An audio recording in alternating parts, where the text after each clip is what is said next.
Hello दोस्तों, मैं हूं डॉक्टर वैभव शाह और इस वीडियो में हम आपको पूरी जानकारी देंगे हेयर ट्रांसप्लांटेशन के बारे में हिंदी में। सबसे पहले तो जब भी कोई भी बंदा डिसाइड करता है मुझे ट्रांसप्लांट करना है तो उसके पहले थोड़े बहुत लैब टेस्ट, ब्लड इन्वेस्टिगेशंस बहुत इंपॉर्टेंट होते हैं। उसमें थोड़ी बहुत चीज़ें देखी जाती है, तो वो लैब टेस्ट करना, एनेस्थेटिस्ट कंसेंट लेना सर्जरी के लिए, मतलब सर्जरी के लिए आप फिट हो कि नहीं हो ये डिसाइड करना बहुत ज़रूरी होता है। उसके बाद अनडाउटेडली आपके हेयर ट्रांसप्लांट सर्जन के साथ आपको डिस्कस करना होता है कि क्या रिजल्ट हम अचीव कर पाएंगे। मुझे बाल्डनेस है, बाल कम है, तो कितने बाल डाल पाएंगे, किस तरीके से सर्जरी होगी, ट्राइकोस्कोपिक एग्जामिनेशन होता है, क्लिनिकल इवेल्युएशन होता है। ये सब होने के बाद जो मेन डे आता है वो आता है हेयर ट्रांसप्लांट का दिन।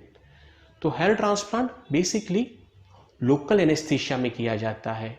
मतलब जो डोनर एरिया, ये जो भाग होता है उसे डोनर एरिया कहते हैं, और जहां पे बाल कम हो जाते हैं इसे रेसिपिएंट एरिया कहते हैं।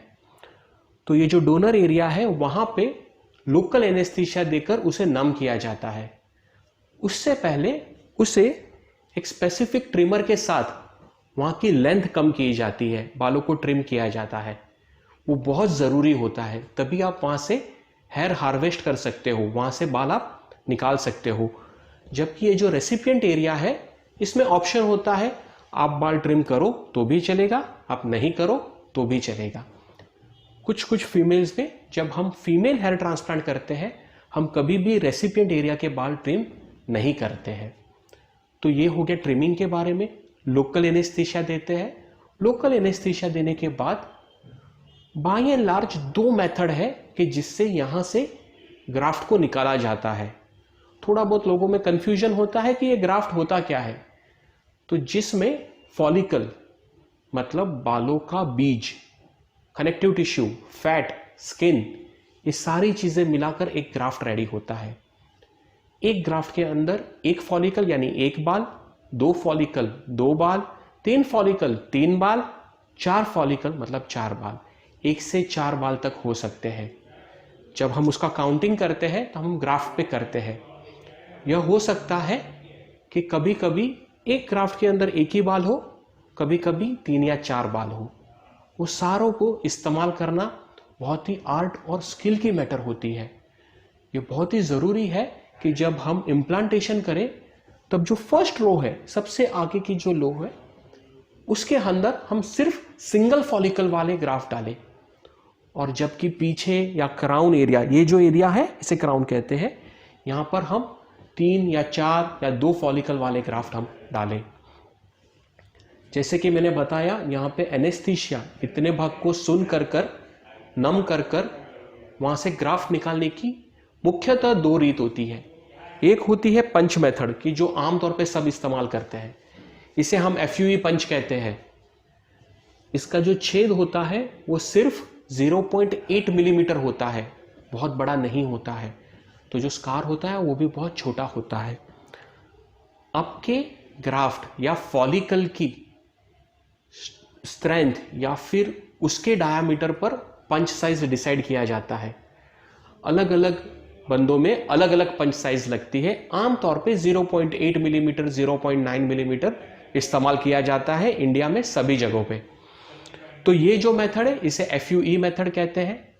दूसरी जो मेथड होती है उसे स्ट्रिप मेथड या FUT कहते हैं। वो स्ट्रिप मेथड में हम क्या करते हैं, यहां से पूरा एक चमड़ी का बड़ा चंक निकाला जाता है और उसे बॉडी के बाहर सेपरेट किया जाता है फॉलिकल में। ये दोनों मेथड में यहां से ही बाल निकाले जाते हैं। हर मेथड का कुछ ना कुछ डिसएडवांटेज होता है, कुछ ना कुछ एडवांटेज होता है।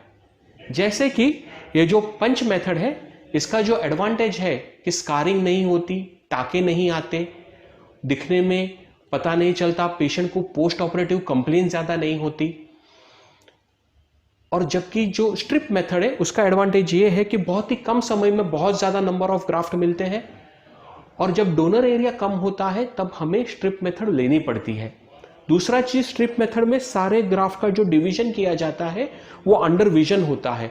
तो ट्रांजैक्शन रेट या फॉलिकल को डैमेज करने की संभावना कम होती है। हर चीज का एक एडवांटेज है, हर चीज का कुछ डिसएडवांटेज है।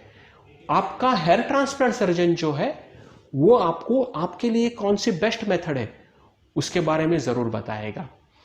साथ में बहुत बार ऐसा भी होता है कि हम दोनों मेथड को मिक्स करते हैं, जैसे कि बीच में से स्ट्रिप निकाल लेते हैं और आजू बाजू से पंच मार के वहां से ग्राफ्ट निकालते हैं। यह तभी किया जाता है जब ग्राफ्ट की रिक्वायरमेंट बहुत ज्यादा हो।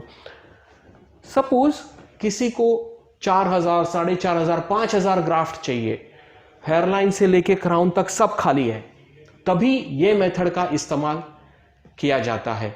इसमें आप आसानी से 4, 4500, 5000 ग्राफ्ट निकाल सकते हैं। बॉडी हेयर भी आप ले सकते हैं, chest, beard, pubic, all this hair you can take it. Hair harvesting करने के बाद चीज आती है इम्प्लांटेशन की। इम्प्लांटेशन में जो रेसिपिएंट एरिया होता है, यहां पे लोकल एनेस्थीसिया देके इसे सुन करने के बाद यहां पे चैनल क्रिएट की जाती है। चैनल क्रिएट या तो लोग नीडल से करते हैं, बीड़ी नीडल, जबकि हम लोग यहां पे स्वान मॉर्टन SP90 करके एक ब्लेड आती है। ये स्वान मॉर्टन करके जो कंपनी है, यह कंपनी सर्जिकल ब्लेड्स के उत्पादन में काफी सालों से है और यह बहुत ही स्पेसिफिक हेयर इंप्लांटेशन के लिए ब्लेड्स बनाती है। ये ब्लेड बनाने यूज कर से आप एक अच्छी डेंसिटी दे सकते हो पेशेंट को। डेंसिटी मतलब आप कितना नजदीक एक ग्राफ्ट और दूसरे ग्राफ्ट को आजू बाजू में डाल सकते हो, उसे डेंसिटी कहते हैं। SP90 can give you the best density. तो यहां पे चैनल क्रिएट किया जाता है। चैनल क्रिएट करने के बाद यहां से जो बाल हमने निकाले हैं उसे ही यहां पे डाला जाता है। पोस्ट ऑपरेटिव आपको 4-5 दिन कुछ एंटीबायोटिक, पेन किलर लेना होता है। एक हम स्प्रे बॉटल देते हैं। आपको ग्राफ्ट को मॉइस्ट रखना बहुत जरूरी है। यहाँ पे जो इम्प्लांट किए गए हैं वहां पे आपको हर 1 या 2 घंटे पे उसे स्प्रे करना रहता है 1-2 दिन के लिए। आपको सीधे सोना है, यहाँ पे हाथ नहीं लगाना है।